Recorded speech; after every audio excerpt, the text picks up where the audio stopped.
ये जो है ये है रेफ्रिजरेशन साइकिल।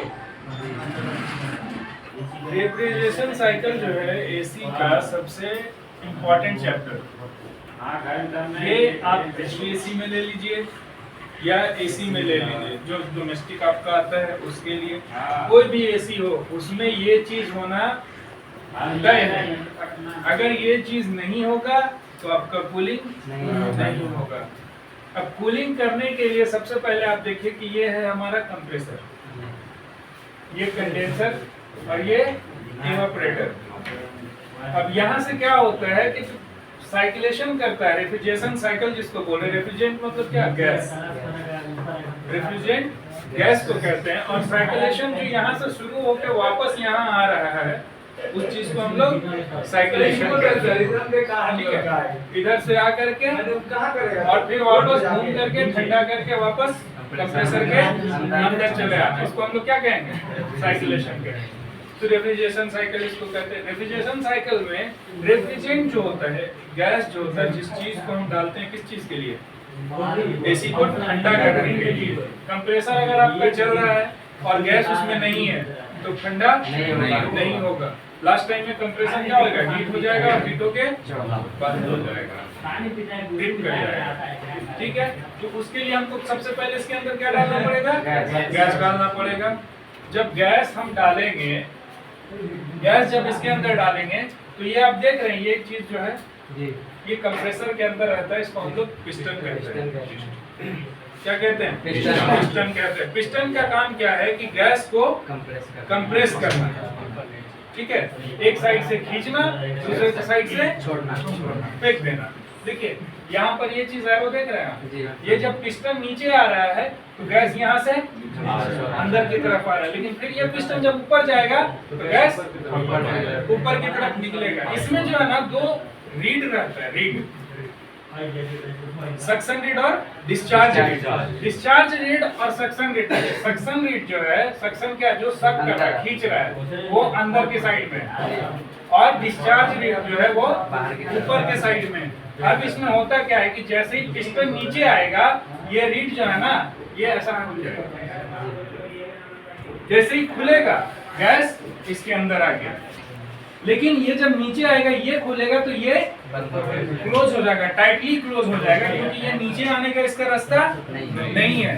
तो गैस इसके अंदर आ गया। अब जब ये वापस ऊपर की तरफ उठेगा तो ये क्या हो जाएगा? ये जो ऐसा था ये टाइटली बंद हो जाएगा, क्योंकि इसके ऊपर क्या हो रहा है? प्रेशर पड़ रहा है और ऊपर की तरफ ये जा नहीं सकता है। तो ये क्या हो जाएगा? टाइटली बंद हो जाएगा। और जब बंद हो जाएगा तो ये क्या है? ये ऊपर की तरफ ऐसा ओपन हो जाएगा। और जब जैसे ही ये ऊपर की तरफ ओपन होगा गैस बाहर हो जाएगा। ठीक है, जब गैस बाहर निकलेगा तो डिस्चार्ज लाइन से, डिस्चार्ज लाइन से ये होते हुए कहाँ चला आएगा? कंडेंसर के अंदर। अब यहाँ पर एक चीज और है कि ये जब डिस्चार्ज लाइन से निकलेगा उस टाइम में क्या रहेगा? वेपर फॉर्म में रहेगा, क्योंकि कंप्रेसर में लिक्विड नहीं जा सकता है, क्योंकि इसके अंदर क्या है? मोटर है, वाइंडिंग किया हुआ है। लिक्विड अगर जाएगा, जरा सा भी लिक्विड अगर वाइंडिंग के ऊपर चला गया तो वाइंडिंग जल सकता है, खराब हो सकता है। इसलिए लिक्विड नहीं जाएगा, क्या जाएगा? वेपर जाएगा। आएगा भी वेपर और निकलेगा भी वेपर। ठीक है, अब ये वेपर गैस जो है गर्म है, क्या कहते हैं इसको? कंप्रेसर से जब निकलेगा तो सुपर हीट वेपर रेफ्रिजरेंट जो है आपका, high pressure super heat refrigerant जो है आपका कहाँ जाएगा? कंडेंसर के अंदर। अब कंडेंसर के अंदर जाएगा तो कंडेंसर के अंदर क्या लगा हुआ है? फैन लगा हुआ है। फैन क्या कर रहा है? गैस को ठंडा करने का काम करेगा, गैस को ठंडा करने का काम करेगा। जैसे जैसे ये ठंडा होगा, जैसे आप पानी को जब गर्म करते हो, गर्म होने के बाद क्या होता है? वो भाप में, वेपर में बदलता है। लेकिन जब उसको ठंडा कर दे तो उसके ऊपर कोई ढक्कन रख दो, उसको ठंडा होने के लिए छोड़ दो। ढक्कन के ऊपर देखोगे पूरा लिक्विड पानी आ जाता है। कैसे आ जाता है? जो वेपर जो उड़ रहा है गर्म होकर के, वो क्या होता है? जा करके उसके ऊपर जो ढक्कन है उसका, उसके ऊपर क्या होता है? चिपक जाता है। और वो सटने के बाद जब ठंडा होता है ना तो पानी में बदल जाता है। जैसे आप फ्रिज से कुछ ये चीज को देखिए, मटर को देखिए, फ्रीज से इस बॉटल को निकाला गया, फ्रीज में था तब तक ठीक था, लेकिन जैसे ये बाहर आया इसके अंदर जो वेपर था वो मॉइस्चर में क्या, उसके साथ में मॉइस्चर जब अटैच हुआ तो पानी में बदल गया। वही चीज होता है अपना जो हम लोग गर्म करते हैं पानी को, और गर्म करके उसके बाद जब उस पर ढक्कन रख देते हैं तो वही चीज होता है, ठीक है। तो ये क्या होगा, जब यहाँ से वेपर निकला और गर्म था गैस तो वेपर में था, लेकिन जैसे जैसे यहाँ ठंडा होते जाएगा ये क्या होता जाएगा, लिक्विड में कन्वर्ट होता चला जाएगा, लिक्विड में बदलता चला जाएगा। अब लिक्विड में बदलते हुए ये कहाँ चला जाएगा, ये कंडेंसर से बाहर आएगा। तो यहाँ पर एक चीज और देखिए, कंप्रेसर से जब निकल रहा था तो इसको हम लोग क्या कह रहे थे, डिस्चार्ज। कंप्रेसर से जब निकल रहा था तो इसको हम लोग क्या कह रहे थे, डिस्चार्ज लाइन। अब यहाँ से कंप्रेसर से निकल के कंडेंसर में गया, कंडेंसर में वेपर क्या हो गया, गैस जो है वो लिक्विड में कन्वर्ट हो गया। अब जब कन्वर्ट हो गया लिक्विड में, तो यहाँ से जो कंडेंसर से जो बाहर निकलेगा लाइन, उसको हम लोग क्या कहेंगे, लिक्विड लाइन कहेंगे। क्या कहेंगे, लिक्विड लाइन कहेंगे। अब यहाँ से ये लिक्विड लाइन निकल करके कहाँ जाएगा, यहाँ पर एक फिल्टर लगा है, फिल्टर, ड्रायर फिल्टर। फिल्टर का काम होता है कि जो भी मॉइस्चर जो है या कोई छोटा सा डस्ट का पार्टिकल या कुछ भी अगर गैस के साथ रन कर रहा है, दौड़ रहा है, तो वो फिल्टर में क्या हो जाएगा, स्टक हो जाएगा। फिल्टर उसको छान लेगा, गैस को छान के कचरे को अपने पास रख लेगा, गैस को आगे की तरफ भेज देगा। उसी फिल्टर के अंदर में जो है सिलिकॉन की गोलियां रहती है। अब वो सिलिकॉन की गोलियां क्या करेंगी कि गैस के अंदर जो मॉइस्चर बना, ये जो लिक्विड से वेपर, वेपर से जो लिक्विड हो रहा है, तो इसके अंदर भी मॉइस्चर बन सकता है। तो गैस के अंदर जो मॉइस्चर बनेगा, उस मॉइस्चर को खींचने का काम हमारा कौन करता है, सिलिकॉन की गोलियां जो फिल्टर के अंदर रखी हुई होती है, वो क्या करते हैं, मॉइस्चर को खींच लेते हैं। सिलिकॉन की गोलियां आपको देखने को मिलेगी, आप लोग जब पार्सल कोई चीज मंगाते होंगे तो देखते होंगे कि डब्बे के अंदर मतलब छोटा छोटा पैकेट रहता है, व्हाइट कलर, हर चीज में रहता है। वो इसलिए डाला जाता है कि मॉइस्चर जो है वो जो डब्बे में पैक है ना जो चीज, उसको खराब ना करे, इस चीज के लिए उसके अंदर वो चीज डाला जाता है। वो मॉइस्चर को क्या करता है, एब्जॉर्ब कर लेता है। मॉइस्चर को एब्जॉर्ब करके चीज को खराब होने से, कोई भी सामान है उसको खराब होने से क्या करता है, बचाता है। तो वही चीज फिल्टर के अंदर रहती है, और वो फिल्टर क्या करता है, मॉइस्चर को खींच लेता है। अब यहाँ से जो गैस निकला था वो क्या था,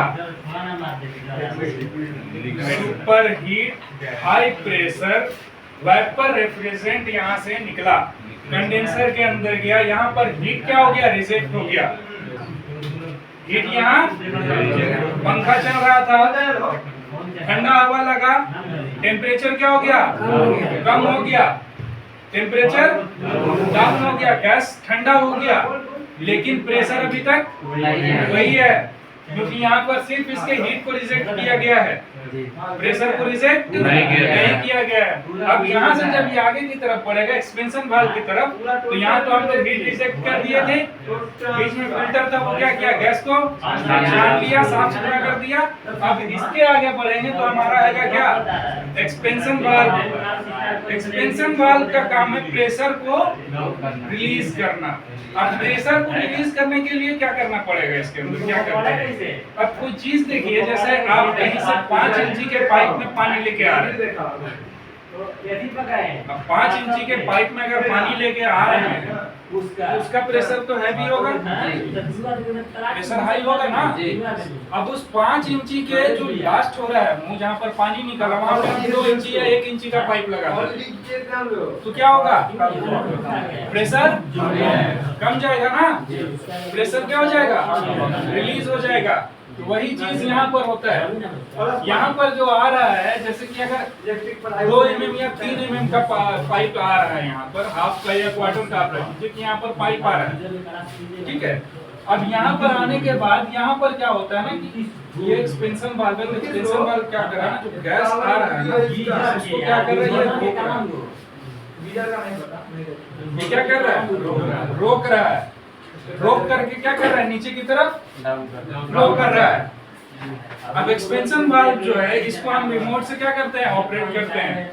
कैसे ऑपरेट करते हैं कि हम जितना टेम्परेचर इसके अंदर डालेंगे उस हिसाब से एक्सपेंशन वाल्व क्या करेगा, खुलेगा तो उसी हिसाब से गैस आपका क्या होगा, पास होगा।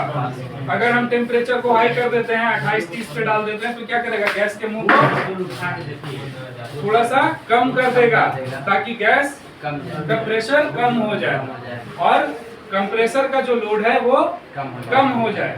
ठीक है, तो यहाँ पर जब आया तो यहाँ पर क्या हो गया, प्रेशर रिलीज हो गया। यहाँ पर आपने हीट रिलीज कर दिया था, वापस से लिक्विड में कन्वर्ट कर दिया, हीट रिलीज कर दिया। अब यहाँ पर आकर के हम लोग उसके प्रेशर को भी रिलीज कर दिए। अब ये प्रेशर रिलीज होने के बाद सीधा चला आएगा कहाँ, इवापोरेटर के अंदर। और इवापोरेटर के अंदर जो पंखा चल रहा है आपके घर के अंदर, जो रूम में लगा हुआ रहता है, स्प्लिट एसी का जो अंदर वाला साइड रहता है, उसके अंदर से देखते हैं ना ठंडा हवा फेंकता है। तो वो ये जो पंखा चल रहा है ना, वो क्या कर रहा है कि जो ठंडा गैस जो हमारा ये इवापोरेटर के अंदर दौड़ रहा है, उससे क्या करती है, रूम की हवा को एक साइड से ऊपर की तरफ से खींचती है और नीचे से छोड़ती है, फेंकती है। तो ऊपर से जब खींच रहा है हवा, तो वो हवा क्या है, रूम का एयर क्या है, गर्म है। अब वो हवा उसके अंदर जा रहा है और जा करके जो है इस गैस के हीट को क्या कर रहा है, गैस के कूलिंग को क्या कर रहा है, खींच ले रहा है। और गैस जो है हवा के हीट को क्या कर रहा है, खींच ले रहा है। दोनों वहां पर क्या कर रहे हैं, एक्सचेंज कर रहे हैं। एक्सचेंज करके हवा जो है ठंडा आपके रूम में चला आता है और ये जो गैस गर्म हुआ, ये वापस जैसे जैसे गर्म होता जाएगा वैसे वैसे क्या होगा, वेपर में फिर से कन्वर्ट होता चला जाएगा। और वेपर में कन्वर्ट होकर के ये सीधा कहाँ चला आएगा, कंप्रेसर के अंदर। इसको हम लोग क्या कहते हैं, रेफ्रिजरेशन साइकिल। रेफ्रिजरेंट ऐसे ही साइकिल करता है। ठीक है, समझ में आ गया, कोई दिक्कत है?